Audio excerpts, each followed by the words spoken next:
The voicemail came in at 11:47 on a Tuesday morning while I was eating lunch at my desk. It was from my mother's estate attorney. He said his name was Gerald, that he represented the law firm handling my mother's probate, and that there had been a development regarding the estate that required my in-person signature by end of business that day. He left an address downtown. He said my sister had already been notified and would be present. I sat there for a moment with my fork halfway to my mouth. My mother had passed 11 weeks earlier.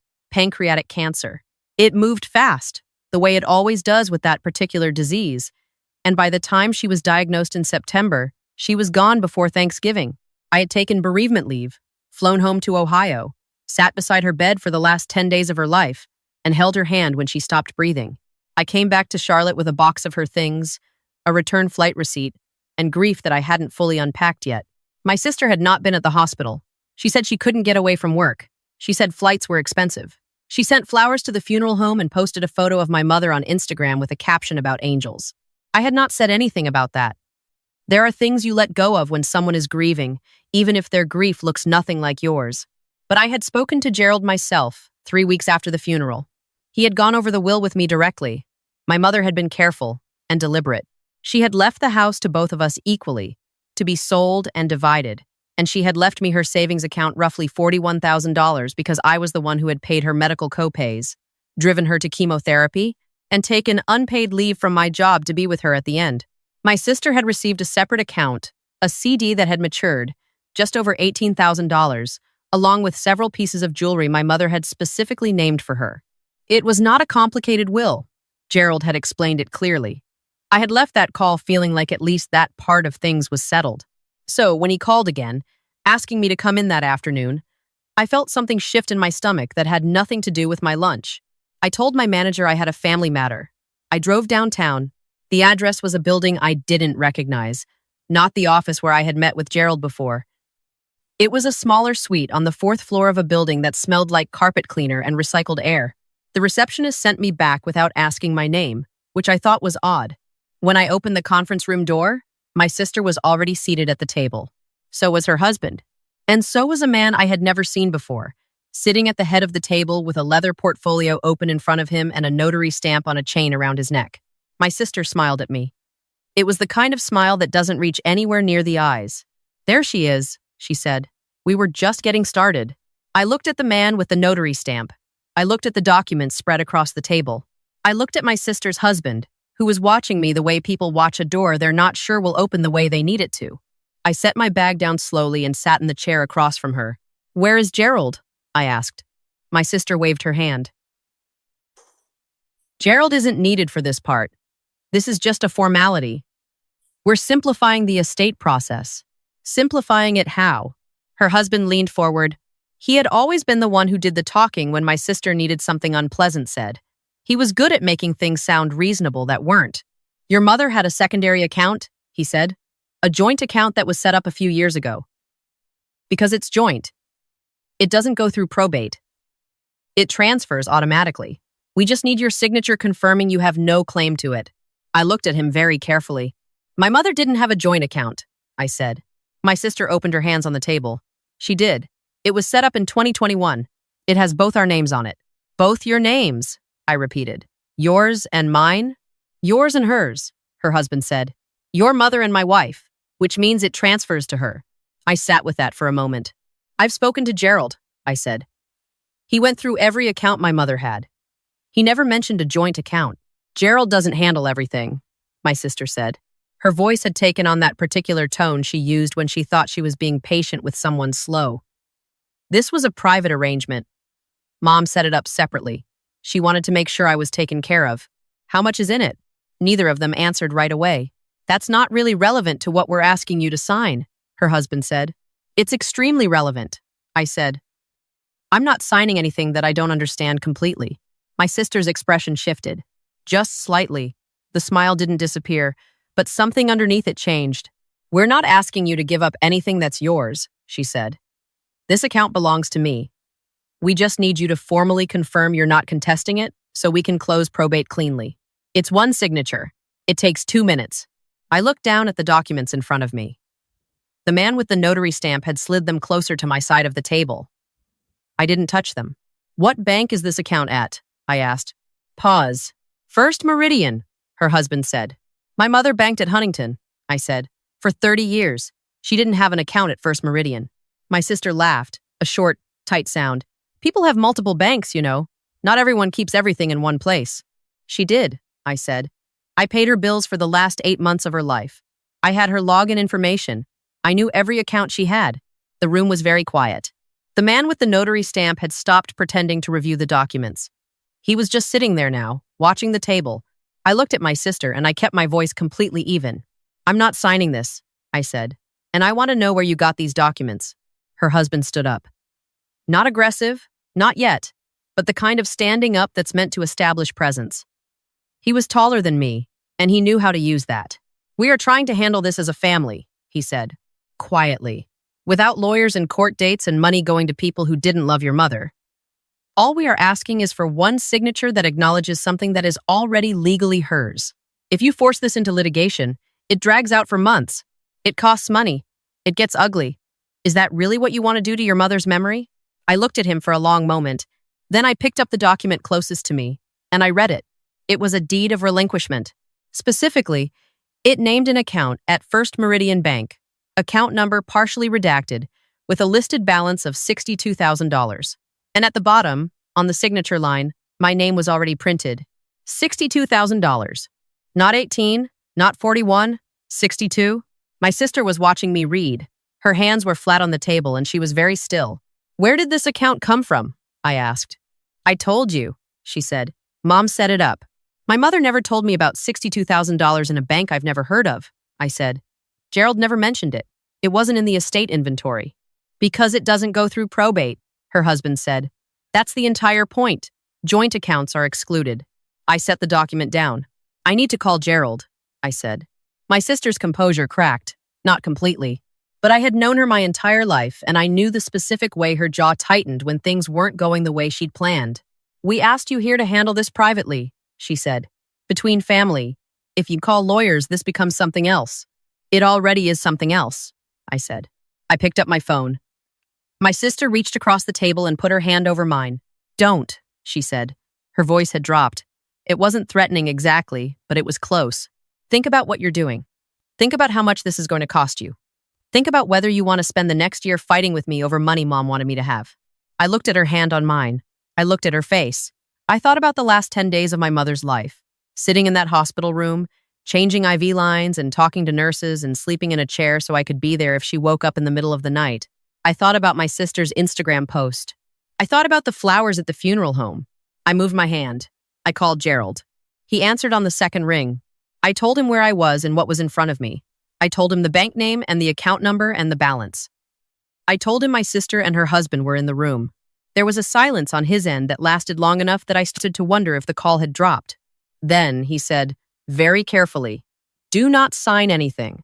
I'm calling you back in 10 minutes. He hung up. My sister was staring at me. Her husband had sat back down. The man with the notary stamp had quietly closed his portfolio. We sat in silence for 4 minutes. My phone rang. It was Gerald. I need to ask you something, and I need you to answer carefully, he said. Did your mother ever mention opening an account at First Meridian Bank? No, I said. Did she ever give your sister power of attorney? No, she gave it to me, last March. Another silence. There is no account at First Meridian in your mother's estate records, Gerald said. There is no joint account of any kind. The account number they've shown you, I ran it. It was opened 14 months ago under your mother's name and your sister's name jointly. But I've spoken to the bank's fraud department in the past 20 minutes because this account was flagged 6 weeks ago. I was looking directly at my sister as he said this. Flagged for what? I asked. The opening documents included a power of attorney that was later determined to be invalid. The signature on the POA doesn't match the certified samples the bank has on file for your mother. And the person who notarized the POA, the bank, has been investigating him separately for the past 4 months. He's notarized a number of documents connected to estate fraud cases across 3 counties. I looked at the man with the notary stamp. He was no longer looking at the table. He was looking at his phone. Where are you?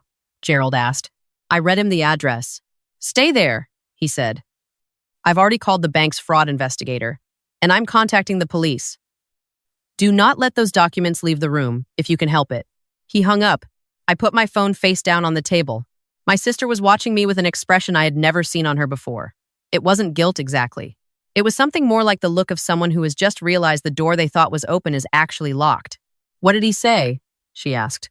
"He's on his way," I said. Her husband stood up again. "We should go." "I don't think you should," I said. He laughed. "You can't stop us."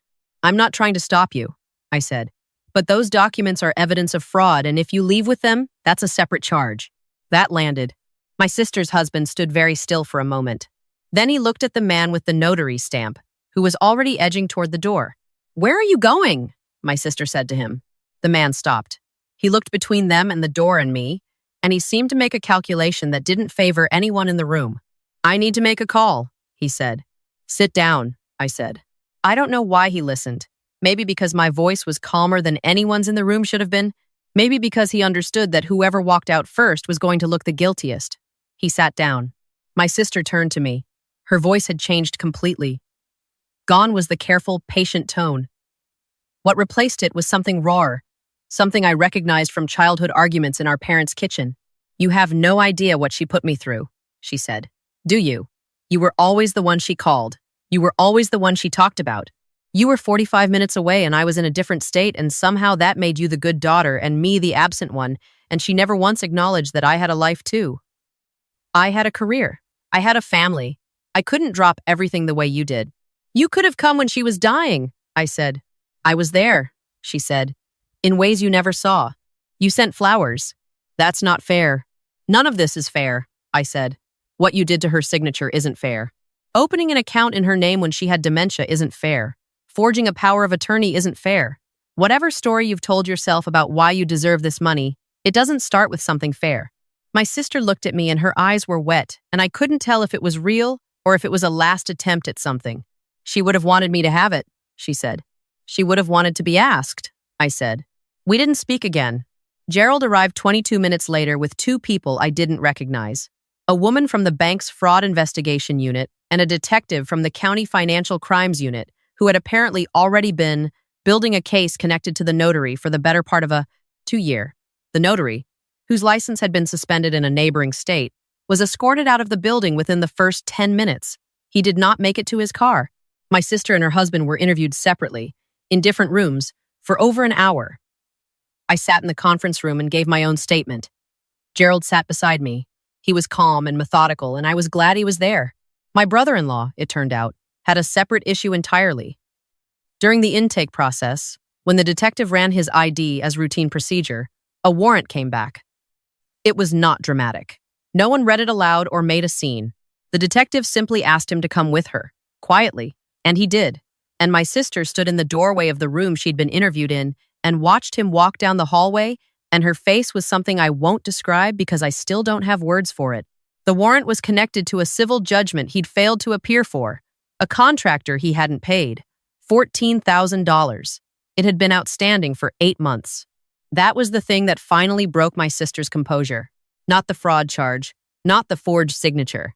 The warrant on her husband that apparently she had not known about, or had chosen not to know about, and which now meant he was spending the night in county lockup on something that had nothing to do with anything she had planned.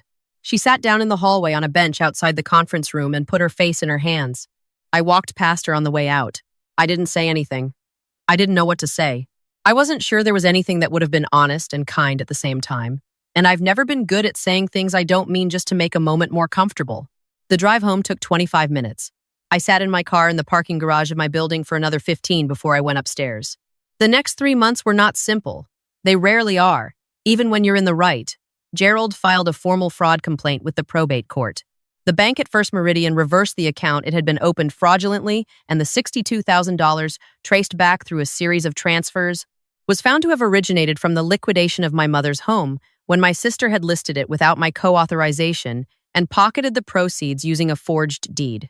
That was a separate investigation entirely, one that grew out of the first and eventually involved the county recorder's office and a real estate attorney who lost his license. My sister hired a defense attorney. Her husband was released on bond and hired a different one.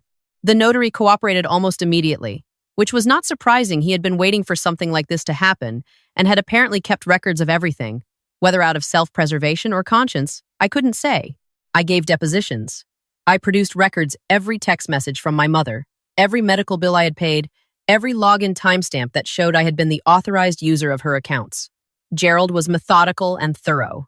The estate attorney on the other side tried twice to negotiate a settlement that would have required me to drop the civil complaint in exchange for a partial repayment. I declined both times. I want to be honest about something, because I think dishonesty in these situations is a kind of additional damage you do to yourself. There were nights during those 3 months when I wasn't sure I was doing the right thing. Not because my sister deserved the money. She didn't. But because the process of being right, legally, formally, on the record, it costs something. It costs time and energy and a particular kind of emotional bandwidth that grief doesn't leave you with very much of. There were evenings when I sat at my kitchen table with documents spread out in front of me and thought about my mother, who spent most of her life trying to hold the two of us together, who used to say that sisters were the longest relationship you'd ever have, who would have been devastated and would also, I believed, have understood. The civil case settled 8 months after that afternoon in the conference room. My sister was found liable for fraud and breach of fiduciary duty. She was ordered to repay the full $62,000, plus court costs, plus a damages penalty that Gerald had pushed for and the judge had agreed to. Her real estate license, she had one, had used it. In fact, to execute the fraudulent sale was revoked. Her husband's charges related to the warrant were resolved separately. The notary pled guilty to multiple counts across 3 counties and was sentenced to 18 months. My sister and I have not spoken since the day in the conference room. I don't know if we ever will. I've thought about it. I think I will need a significant amount of time before I'm capable of a conversation that isn't either dishonest or destructive, and I'm not sure I owe her either of those things right now. What I have done is finish grieving my mother in the way she deserved to be grieved, which is slowly and incompletely, and with a lot of sitting in quiet rooms thinking about specific things, the way she laughed, the exact shade of the curtains in her living room, the last thing she said to me that I could actually hear clearly. I've used the money from the estate, the real money, the money that was always mine to pay off the last of my student loans, and put 3 months of expenses into savings and donate a portion to the cancer center where she was treated in her name because she would have liked that. None of this ended the way anyone in that conference room expected. I think about that sometimes. The way my sister sat across from me with those documents and that smile and that carefully rehearsed explanation, so certain about how the next 2 hours would go. The way her husband stood up to use his height. The way the notary had his stamp on a chain around his neck like it was a credential instead of a prop. They had a plan. It was not a good plan, but they believed in it. And that belief had a kind of structure to it. Layers of paperwork, a borrowed office, a story about what my mother would have wanted. They had rehearsed it. And I sat across from them in a chair I'd pulled out slowly. And I didn't panic. And I read the documents. And I asked the question that the whole thing couldn't survive. Where did this account come from? I have thought about my mother a lot since then. I think she would have been angry. I think she would have been heartbroken. I think she also would have said, and this is very her, this is exactly the kind of thing she would have said while doing something practical with her hands, folding laundry or washing a dish. She would have said that you can only control what you do in the room you're actually in. You can't rewind. You can't fix other people. All you can do is sit still and ask the right questions and not sign anything you don't understand. I didn't sign anything. That's where this story starts, and that's where it ends. I didn't sign anything, and the rest took care of itself.